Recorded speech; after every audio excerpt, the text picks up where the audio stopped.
Hello, good morning everyone. First of all, my introduction. My name is Shruti Kangad. I have completed MSc. With MSc, I have qualified CSIR NET exam, GSET as well as GPSC exam. In your MSc semester 1, basically you have 4 papers. First one is of inorganic chemistry, second one is of organic chemistry, third one is of physical, and fourth is of analytical chemistry. Out of 4, we are going to study your organic chemistry, paper number 2. In your organic chemistry, you have 5 units.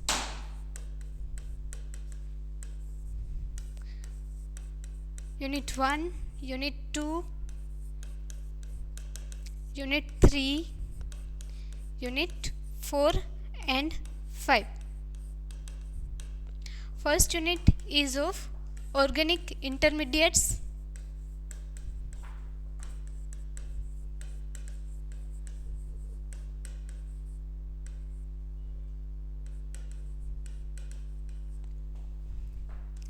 Second unit is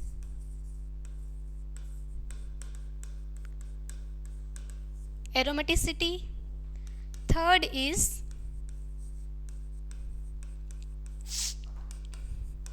organic reactions. Fourth one is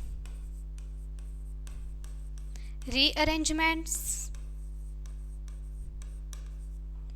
And last one is organic reagents. Out of these 5 chapters, we are going to discuss 3 units: organic reactions, aromaticity and reagent, because due to COVID you have some changes in your paper style.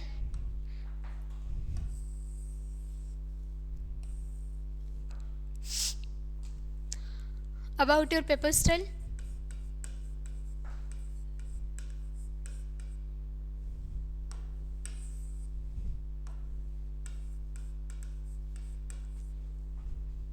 you have 5 sections in your paper. First one, question 1 from unit 1.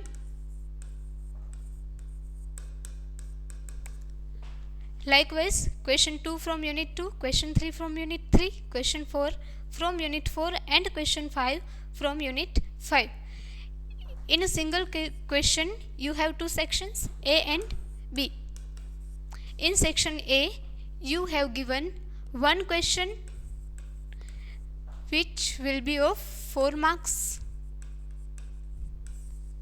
and compulsory question. It means you will not be given any option for that.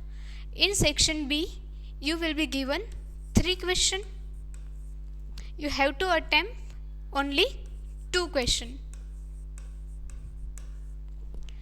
and which is of 10 marks. It means 5 marks per question. Okay.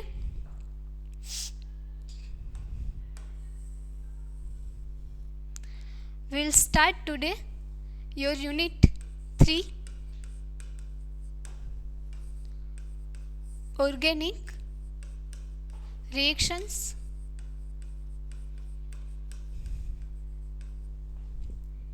In your unit 3, first reaction, which is Reimer-Tiemann reaction, or you can pronounce it as Reimer-Tiemann reaction. It will be more convenient for you to study in Gujarati, right? So we'll continue your session in Gujarati. Unit 3 નું organic રિએક્શનનું first reaction છે Reimer-Tiemann, અથવા તો એને કહી શકાય Reimer-Tiemann reaction. Starting material શું હશે Reimer-Tiemannનું?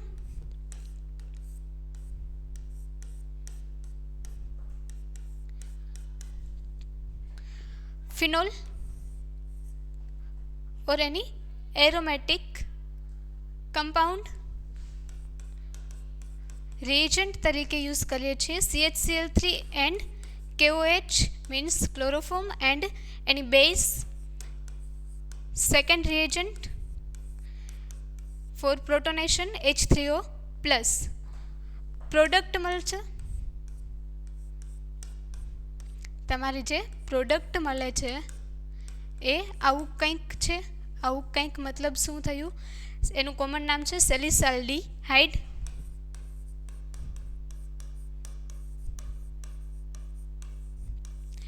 In short કે મારે બેઝિકલી કેવું હોય કે રેમોટિમન રિએક્શનમાં થાય છે શું, તો શું કહી શકાય કે CHO ગ્રુપનું ઇન્ટ્રોડક્શન, રાઈટ, જેમાં CHO ગ્રુપ ઇન્ટ્રોડ્યુસ કરાવતા હોય આ બધી રિએક્શનને શું કહી શકાય?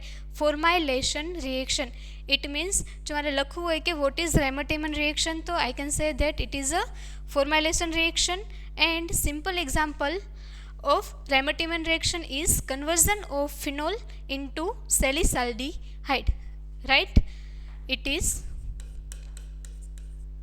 a formylation reaction.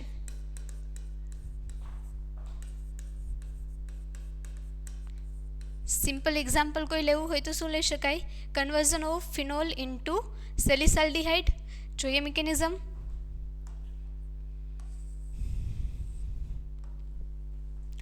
ફર્સ્ટ શું લીધું છે reagent? Chloroform and base, right છે. ક્લોરોફોર્મ CHCl3,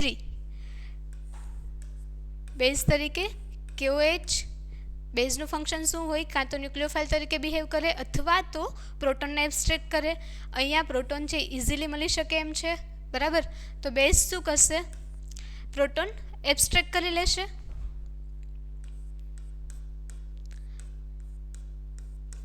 પ્રોટોન મતલબ કે H plus minus H plus. It means hydrogen છે જે છે એ પોતાના ઇલેક્ટ્રોન આપીને જાય છે, તો કાર્બન ઉપર ચાર્જ કેવું આવશે? Negative, right. સ્લાઇટલી એને હીટ કરતાં એક Cl છે એ લીવ થઈ જશે. Cl માઇનસ લીવ થાય તો કંઈક આવું બનશે CCl2. જે CCl2 બને છે એને શું કહેવાય? કાર્બિન, બરાબર. કાર્બિન છે કઈ કઈ ટાઈપના હોઈ શકે? તો કે સિમ્પલ કાર્બિન મતલબ CH2, મોનોક્લોરોકાર્બિન આઈ મીન કે મોનો હેલો કાર્બિન કે જેમાં એક હેલોજન છે. ઇટ મીન્સ કે એક હાઇડ્રોજનનું રિપ્લેસમેન્ટ એક હેલોજનથી થયેલું હોય. ધેન ડાયક્લોરોકાર્બિન આઈ મીન કે ડાય હેલોકાર્બિન, બંને શું હોવાના? Halogen, right. એ સિવાય એસાઇલ કાર્બિન એટસેટ્રા એટસેટ્રા. અત્યારે આપણી પાસે જે બન્યું છે એ શું છે? ડાય હેલો કાર્બિન. ડાય હેલોજન કયો છે? ક્લોરિન. તો એનું નામ શું લખી શકાય? ડાયક્લોરોકાર્બિન. ઓલરાઈટ. બેઝ જે લીધેલો છે એ એક્સેસ હશે.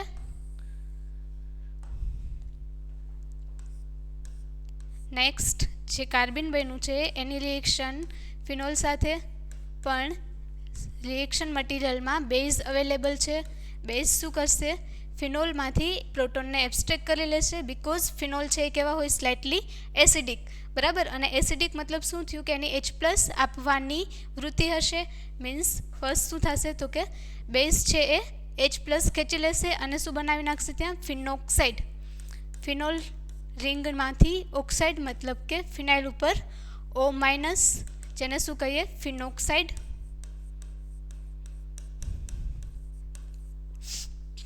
નેક્સ્ટ જે ફિનોક્સાઇડ છે તમારો ડાયક્લોરોકાર્બિન જે બન્યો છે એની સાથે રિએક્શન કરશે. કઈ રીતે? Negative charge single bond then double bond મતલબ કે રેઝોનન્સ થઈ શકે, રાઈટ. ઓક્સિજન છે એ નેગેટિવ ચાર્જ ડોનેટ કરશે.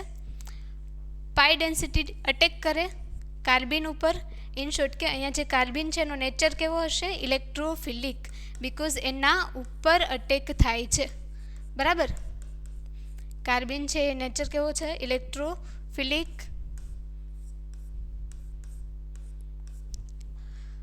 ઓક્સિજન ઇલેક્ટ્રોન આપે છે, ડબલ બોન્ડ બનાવશે.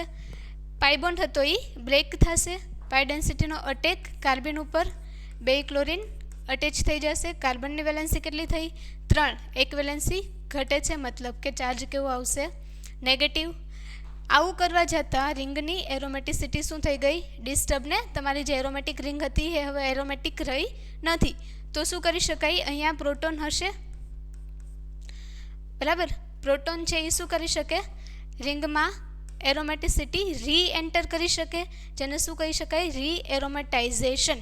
આવું કરતાં અહીંયાનો જે કાર્બન છે એની વેલેન્સી કેટલી થઈ જાય, 5 બરાબર. કાર્બન નેવર પેન્ટાવેલેન્ટ, મતલબ કે 5 વેલેન્સી પોસિબલ નથી. તો શું થશે, જેવો ઇલેક્ટ્રોન આપશે કે પ્રોટોન છે એ જેવા ઇલેક્ટ્રોન આપશે, પાઈ બોન્ડ છે એ પાછો બ્રેક થઈ જશે અને ઓક્સિજન છે એ પાઈ બોન્ડના ઇલેક્ટ્રોન ગેઇન કરી લેશે. જે પ્રોટોન અહીંયાથી છૂટો પડે છે એ કાર્બન એબ્સ્ટ્રેક્ટ કરી લેશે, બિકોઝ એની વેલેન્સી પણ ઘટે છે બરાબર. તો એ બંને સ્ટેપ્સ એકસાથે જ લખીએ, H+ ટ્રાન્સફર અને બીજું શું થાય છે, રી એરોમેટાઇઝેશન.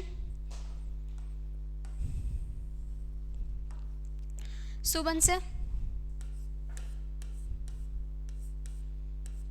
એરોમેટિસિટી રી એન્ટર થઈ ગઈ, ઓક્સિજન ઉપર ચાર્જ નેગેટિવ, કાર્બન સાથેના 2 ક્લોરીન એઝ ઇટ ઇઝ અને પ્રોટોન ટ્રાન્સફર થઈને આવ્યો એ પ્રોટોન બરાબર. અગેન ઓક્સિજન ઉપર નેગેટિવ ચાર્જ આવે છે. નેગેટિવ ચાર્જ લોંગ ટાઈમ સુધી સ્ટેબલ હશે નહીં, તો એ શું કરશે, અગેન બેક ડોનેશન. જો એ બેક ડોનેશન કરે તો આ કાર્બનની વેલેન્સી 5 થઈ જાય. એ પોતાના ઇલેક્ટ્રોન બાજુના બોન્ડ ઉપર આપશે અને 1 ક્લોરીન છે એને લીવ કરી દેશે, Cl- બરાબર.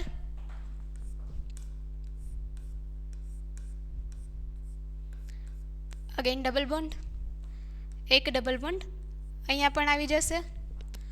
કાર્બન સાથે 2 ક્લોરીન હતા, એમાંથી 1 ક્લોરીન છે દૂર થઈ ગયો, 1 ક્લોરીન વધશે. એરોમેટિસિટી ડિસ્ટર્બ થઈ ગઈ બરાબર. એરોમેટિસિટી હવે એન્ટર કરાવી શકાશે નહીં ડાયરેક્ટલી, બિકોઝ અહીંયા પ્રોટોન નથી. તો આપણી પાસે બેઝ છે એ એક્સેસ છે, OH- છે એ અટેક કરશે કાર્બન ઉપર. પાઈ ડેન્સિટી છે એ બાજુના કાર્બન ઉપર શિફ્ટ થાય છે બોન્ડ, અને પાઈ બોન્ડ બ્રેક થઈને ઓક્સિજન ઉપર અગેન ચાર્જ કેવો આવશે, નેગેટિવ. રિંગમાં એરોમેટિસિટી પાછી આવી ગઈ, ઓક્સિજન ઉપર નેગેટિવ ચાર્જ. જે OH એ અટેક કર્યો એ OH કનેક્ટ થઈ જશે, Cl અને હાઇડ્રોજન. આવું કરવા જતાં ઓક્સિજન ઉપર પાછો ચાર્જ કેવો આવી ગયો, નેગેટિવ, જે સ્ટેબલ નહીં હોય. શું કરશે, બેક ડોનેશન, પાઈ બોન્ડ શિફ્ટ. હજુ 1 ક્લોરીન છે તો Cl છે એ લીવ થઈ જશે.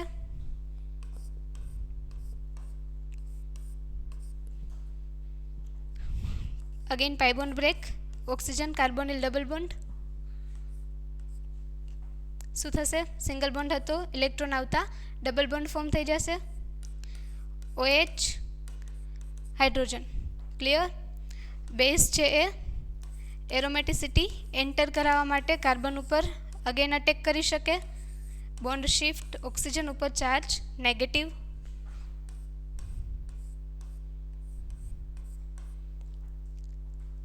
ઓક્સિજન ઉપર ચાર્જ કેવો આવ્યો, નેગેટિવ.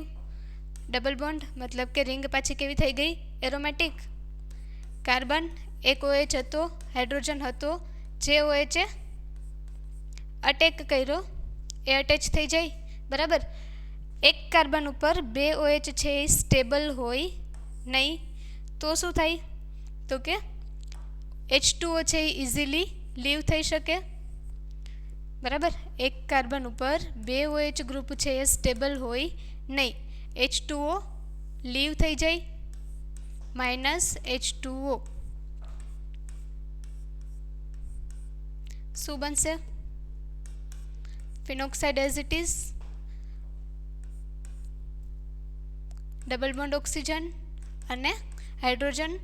ચલો આલ્ડીહાઇડ ગ્રુપ તો આવી ગયું, હવે ઘટે છે શું, તો કે ઓક્સિજન ઉપર નેગેટિવ ચાર્જ છે. સેકન્ડ સ્ટેપ શું હતું તમારું, પ્રોટોનેશન, H3O+. કઈ જગ્યાએ થશે પ્રોટોનેશન, જ્યાં ઓક્સિજન ઉપર નેગેટિવ ચાર્જ છે ત્યાં OH અને CHO. ક્લિયર આટલું. શું બની ગઈ પ્રોડક્ટ, સેલિસાલ્ડીહાઇડ.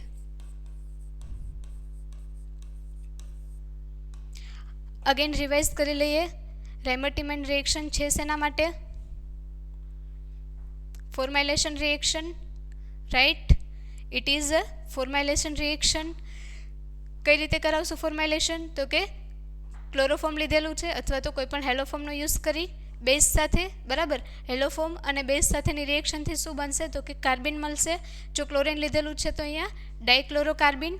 ધેન તમારો જે ફિનોલ છે, બેઝ નાખતા શું થઈ જાય તો કે ફિનોલ છે એ સ્લાઇટલી એસિડિક હશે, બરાબર. બેઝ શું કરશે, એનો પ્રોટોનને એબ્સ્ટ્રેક્ટ કરી લેશે, ફિનોક્સાઇડ બનાવશે. ફિનોક્સાઇડ ઓક્સિજન નેગેટિવ શું કરશે, રેઝોનન્સ, બરાબર. પાઈ ડેન્સિટીનો અટેક કાર્બન ઉપર, ઇટ મીન્સ કે કાર્બન છે અહીંયા કેવું છે, electrophilic in nature. Then H+ transfer કોના ઉપર, કાર્બન ઉપર, બરાબર. અને એરોમેટિસિટી છે એને રીએન્ટર કરાવશું. ધેન શું કરાવીએ છીએ તો કે ઓક્સિજન ઉપર અગેન નેગેટિવ ચાર્જ આવે. નેગેટિવ ચાર્જ છે એ પાછું ડોનેશન કરશે ઇલેક્ટ્રોનનું અને એક ક્લોરીન દૂર થશે. બેઝ એક્સેસ લીધેલો છે, OH- નો અટેક, રીએરોમેટાઇઝેશન, ઓક્સિજન ઉપર again negative charge, same process second time. બીજો Cl લીવ, ઓક્સિજન ઉપર નેગેટિવ ચાર્જ, બરાબર. એક કાર્બન ઉપર 2 OH છે એ લોંગ ટાઈમ સુધી સ્ટેબલ હશે નહીં, તો શું થશે, H2O લીવ થઈ જશે, આલ્ડીહાઇડ બની જશે અને લાસ્ટમાં પ્રોટોનેશન કરવાથી આપણી જે પ્રોડક્ટ છે એ સેલિસાલ્ડીહાઇડ મળી જશે.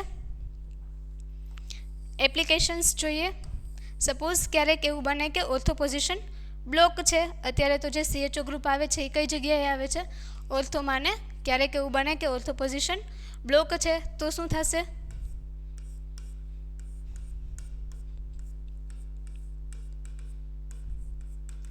લાઈક OH ની ઓર્થો બ્લોક થઈ ગઈ તો જે રિએક્શન છે એ કઈ પોઝિશન ઉપર થશે, પેરામાં, બરાબર.